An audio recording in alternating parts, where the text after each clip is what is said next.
What's up guys, welcome back to the channel. If you are new to it, my name is Luke and I created this page so I could document and share my journey going from no experience all the way to airline pilot. So I hope these videos have been of value to you. In today's video, I'm going to be answering 10 questions, 10 common questions that you guys have asked me. I did a post on my Instagram story and asked you what questions you guys wanted answered. So I took a couple from those and we're just going to be addressing those. It covers everything from my biggest challenge during flight training and how I overcame it to how to become a commercial pilot, my biggest piece of advice for someone who's just about to start their flight training journey, what the easiest license is to get in my opinion, and what my plans are for my future in aviation. And before we move on, again, I just want to say a big thanks to all of you guys who have supported the channel and supported my journey. I really do appreciate it. It means a lot to me. And if you guys have any questions, be sure to leave a comment and subscribe. It really helps these videos get pushed out more into the algorithm. And let's get into the video. Okay, so the first question we have is from Alejandro Silva Cortez. Totally probably just butchered his name. But it says, what is the biggest challenge in training that you've had and what did you do to overcome it? Now, I think everybody's going to have their own challenges in flight training and it varies totally, person to person. For me, as I've thought about that one, the biggest challenge that I've had is always feeling behind. I feel like every single stage I've gotten to when I moved on from private to instrument to commercial to CFI, I've always just felt like I'm behind, which is something I've really struggled with because my personality and knowing myself, I'm someone who likes to prepare, to be ahead, to get ahead of the game. That's just kind of my personality.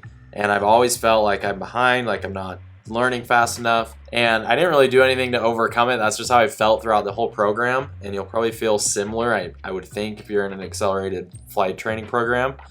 But what I would say to my, my old self, or what I would say to those who are going to an accelerated flight training program soon, is that just recognize that everybody learns at their own pace and to just focus on what you can control.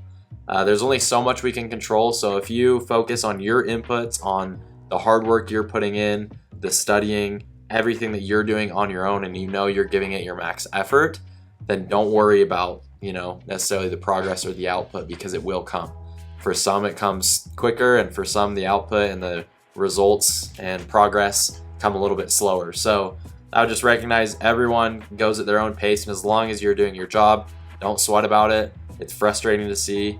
Others maybe progress faster if that's your goal, but there's a lot to learn, and things that are worthwhile take time. So that's kind of what I would say for that one. Okay, now the second question I have is from the Real Quarter Pounder, and the question is, how long has it taken you to get from no experience to where you are now? What rating are you at now? Now, I'm filming this in December. On December 6th is when this video is being filmed. And for me, I started my flight training on March 25th of 2024.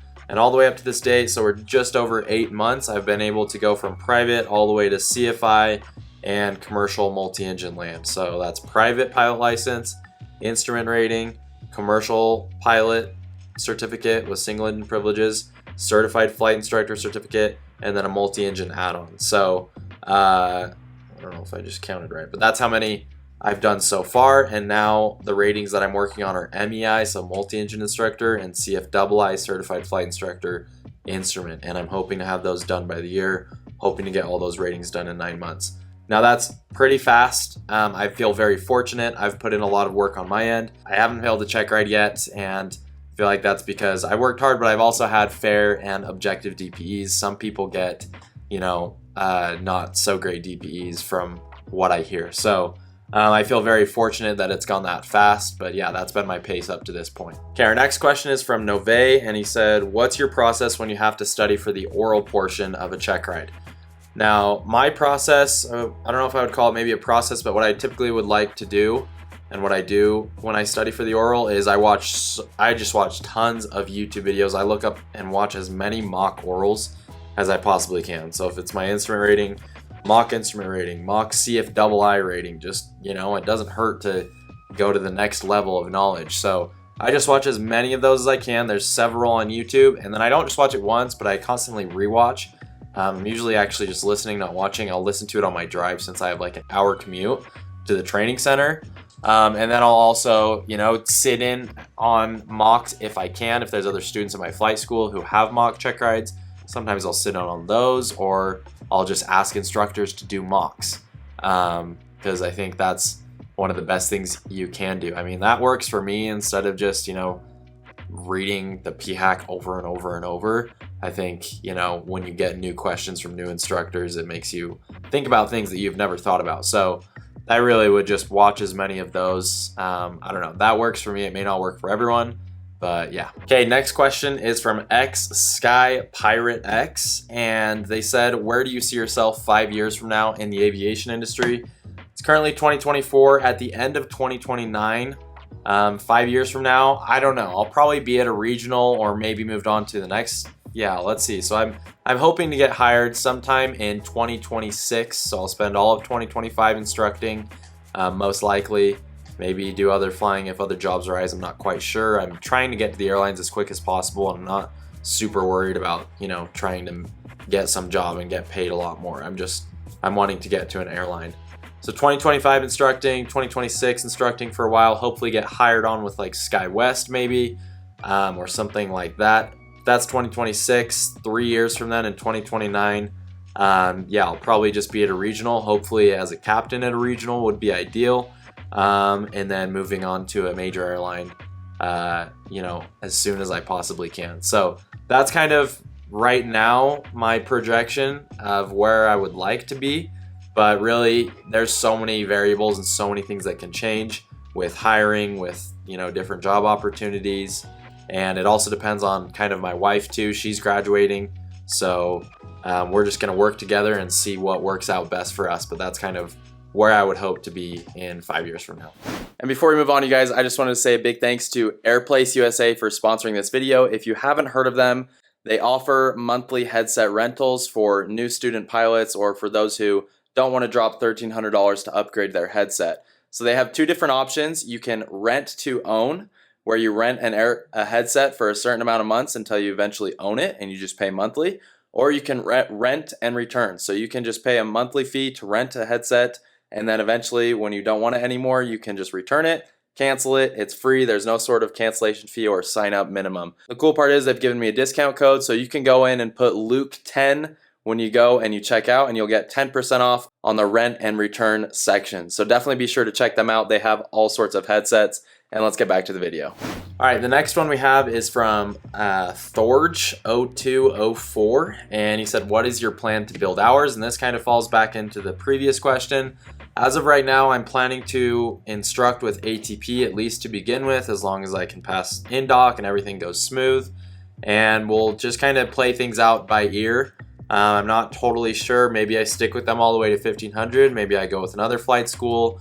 It's really, again, just kind of see what jobs arise, if there's any. It's a pretty saturated market right now, so I'm just gonna, probably take what I can get. I don't foresee myself joining maybe a 135 company or something. I'm really just trying to maximize the amount of hours. I am also considering maybe doing full-time independent instructing, depending on if I can get students. Hopefully the social media helps me get students. If any of you guys would want to do flight training with me, more of an accelerated pace with me, I'm looking into, kind of doing my own thing like that in the future. But yeah, that was kind of a jumbled answer, but that's kind of all I have for my plan right now.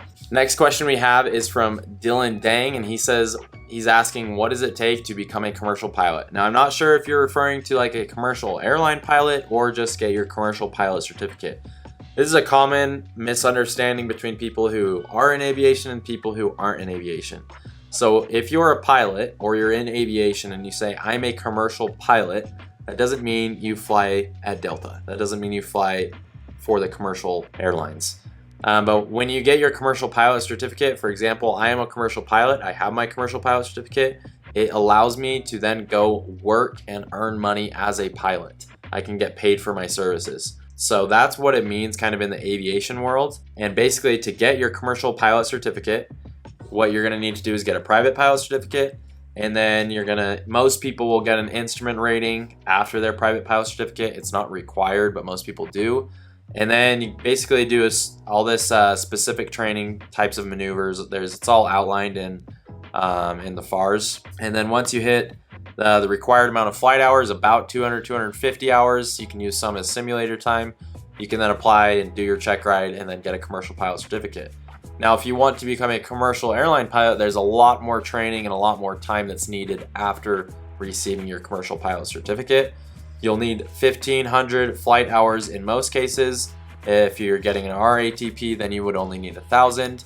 But for most people, you need the 1,500 hours. So what a lot of people will do is they'll, maybe get a job as a low-time commercial pilot towing banners or any, pipeline survey stuff, or they'll become a flight instructor. They'll build their hours by teaching other people, which is what I'm planning on doing.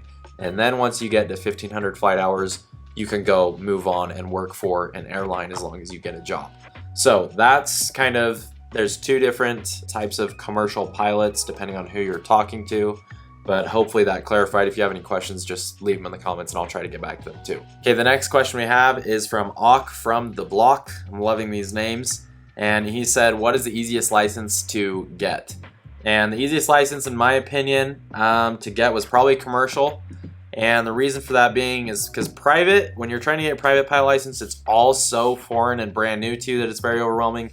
Instrument is really not related that much to private knowledge, so that's really overwhelming. And then commercial is basically just private knowledge, but just more in depth.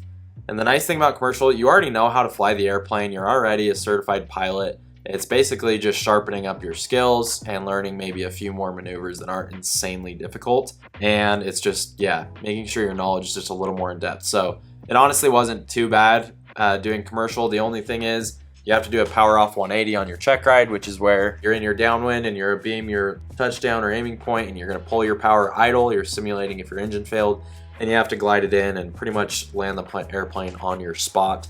You have a little bit of leeway, but not much. And you can't use the power at all because you're simulating if you're having an emergency engine out.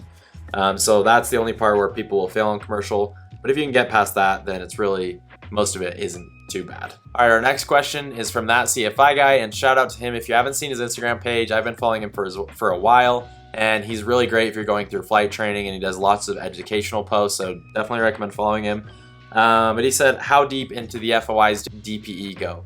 And he's referring to my CFI check ride, and the FOIs are the fundamentals of instruction. It's one of the tasks that our examiners are going to test us on during that check ride. For me personally, my DP didn't really go into them at all, other than he just wanted me to incorporate them in my teaching style. So when I was teaching a lesson about something, he would maybe ask a question that relates to an FOI. Or for example, like he would say, okay, let's say you're wanting to solo a student to send them on their first solo, but they keep messing up this, and then you fly with them and they mess up this and they mess up this. Would you endorse them? And I say, no, I wouldn't endorse them.